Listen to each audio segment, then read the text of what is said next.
Bu dediyimə mütləq qulaq asmalısınız ki, başa düşəsiniz məni. Çoxları mənə baxanların içində həddindən artıq prikolun ruslar demişəm. Çox maraqlı, qəribə insanlar var. Niyə görə?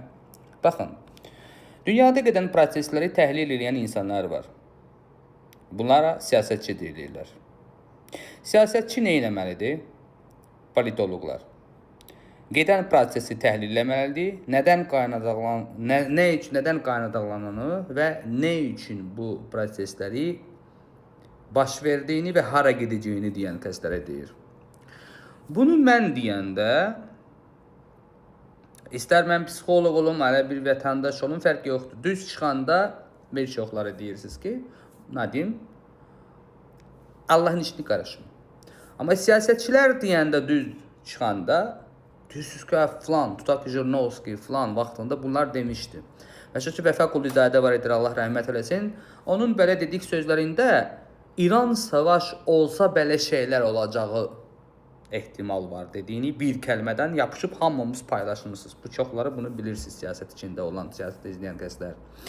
Amma savaş İranın olacağı bu tarixlərdə, bu qaçılmazdır deyən yoxdur. Əgər varsa, mən sizə sual verirəm. Əsasında Azərbaycanda hal-hazırda şərh eləyirlər. ARB, ATV, İctimai, Real TV, bir çox kanallarda bir hadisə baş verəndə çıxartdığınız, oturtduğunuz şərhçilər var. Onların konkret olaraq İran və ya bir başqa bölgələrdə bir şey baş verənə qədər bunu baş verəcək dediyiniz bir videonun bir parçasını, bunun linki altına ata bilərsinizmi konkret olaraq? Və ya hal-hazırdakı dönəmdə İranın savaşı olacaq deyə konkret deyilən bir kəsin şərh etdiyi bir yeri, fragmenti mənə ata bilərsinizmi? Onu deyən var bugün.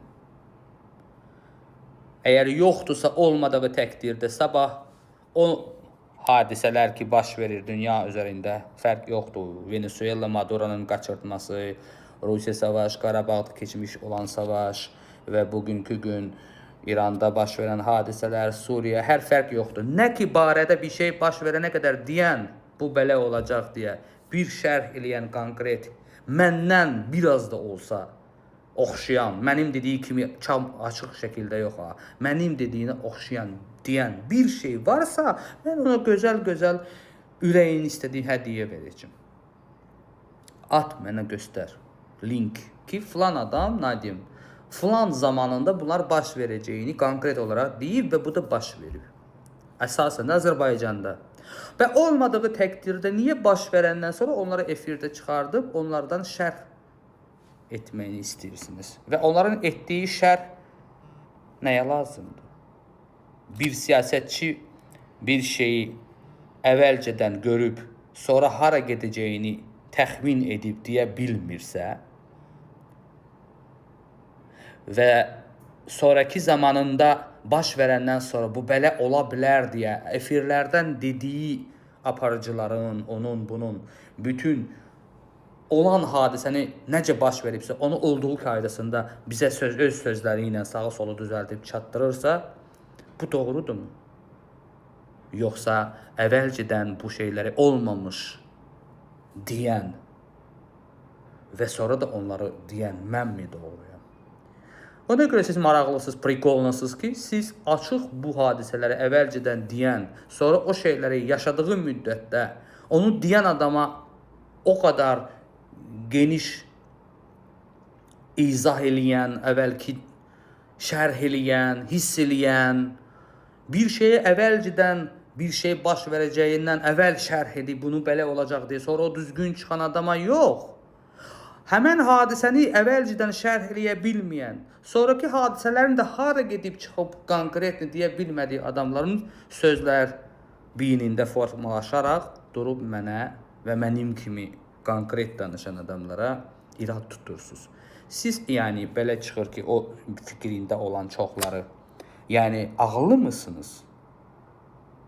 Yoxsa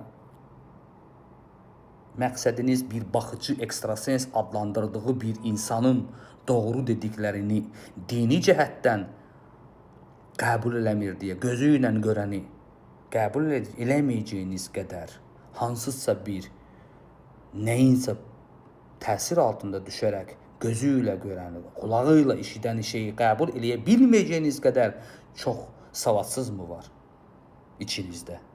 Təbii ki, hamıya aid deyil. Yəni, əsasən də mənə bu şərh yazanlara deyirəm bu sözü ki, bəzi şərhlərdə sən Nadim filan yerdə filan kəsə qulaq asıb deyirsən.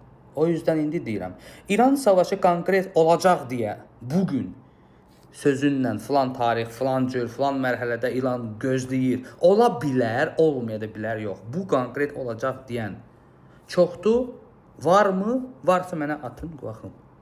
Yoxsa olan gedişatını prosta bu ələ ola bilər. Belə 5 başlı mı danışır? Yox, mənə konkret, mən nə tərk edirəm, İran savaşı olacaq, bu qaçılmazdır. Konkret onu olacaq deyən, yəni bu mümkündür də, bu konkret olacaq deyən atın mənə. Var, çox az. Amma bizim kanallarda olan bu siyasətçi politoloqlara mən qulaq asıram. Konkret İran savaşından danışmır. Olsa belə ola bilər. Olma ehtimalı da var. Olmayadı. Neftlərə görədir, ona görədir, əraziyə görədir, belə danışır. Mən deyim, bu neftlərə zata görə deyil. O şərh mən də edə bilərəm. Dünyada bütün neft sazişləri, maraqlara önə çıxardaraq, dünyada rezervlər aşıb, dünya idarə edən güclər üçün neft də onların əlindədir, qızıl da, pul da, hər şey onların əlindədir. Güclər var. Onlar sadəcə dünya, şar şişir, insan çoxalır, idarə etmək çətinləşir, bicləşir, artıq özlərinin əlində idarə etmək üslubu çətinləşir deyə insan azaltmaq, təzə era yaratmaq fikrindədir. Onun üçün savaşlar gətirməsi üçün ölkələr arasında ziddiyyətlər yaratmalıdır. Ərazi mübarizələri, bir ölkəyə deyir ki, gir onun əraziyə, sonra gələcək hansısa il o ərazidən ötürü təzədən sən ondan savaş yarat. Hansısa neft maraqları və bu kimi şeyləri nə oldu? Bu insanın çoxalan müddət indi mi gördü? Çindir, odur, budur, savaş yaratmaq lazımdır. Bu insan çoxaldıqca hər bir neçə müddətdən sonra savaşlar insana görə elətdiyini düşüncəsindəyəm. Və konkret bu barədə də şərhçilər demir. Hansısa kinolarda, hansısa milyonda bir adam bunu deyir, sonra da mənə deyir ki, filan adam bunu demişdi. Milyon adam deməyib, 5-10 dənə adamın dediyin doğru olduğunuzu mən nə bilim. Mən onun dediyini təkrarlamaq zorundayım. Mən onda o birlərin də dediyini deyim də, hansı şərhçilərin olmayacaq dediklərində. Məsəl üçün bir ekstrasens var idi, 24 gün Ukrayna savaş bitəcəkdi. Gələ ona inanaq deyərdim. Bizim çoxlu şərhçilər, politoloqlar var idi. Yəqin vicdanı olan, işdən qulaq asan, yadında qalan kəslərə bu söhbəti deyirəm ki, yadındadır ki, Ukrayna-Rusiya savaş bitəndə, başlayanda deyirdilər ki, ay payızda bitəcək falan, 5 aya, 6 aya. Həmən adamların dedikləri bugün düz çıxmadı, etdiyi şərhlər. Təzədən onlar efirlərdə şərh eləyir. Amma bu 3 il, 4 il uzun müddət gedəcək, dünya savaşa qədər gedəcək, çoxlu qan töküləcək deyən Nadim heç biri soruşmadı ki, Nadim sən necə hiss elədin, necə analiz elədin, necə gördün ki, bu savaş başlayacaq, əvvəl başlayacaq. Sonra bu uzun müddət, uzun qanlar töküləcək. Hansı əsaslar, nəyə görə bunu deyən bir soruşan bir kanal efiri yoxdur. Çünki ekstrasens baxıcıdır, düz də desə, adı baxıcıdır, ekstrasensdir, onlara maraqlı deyil.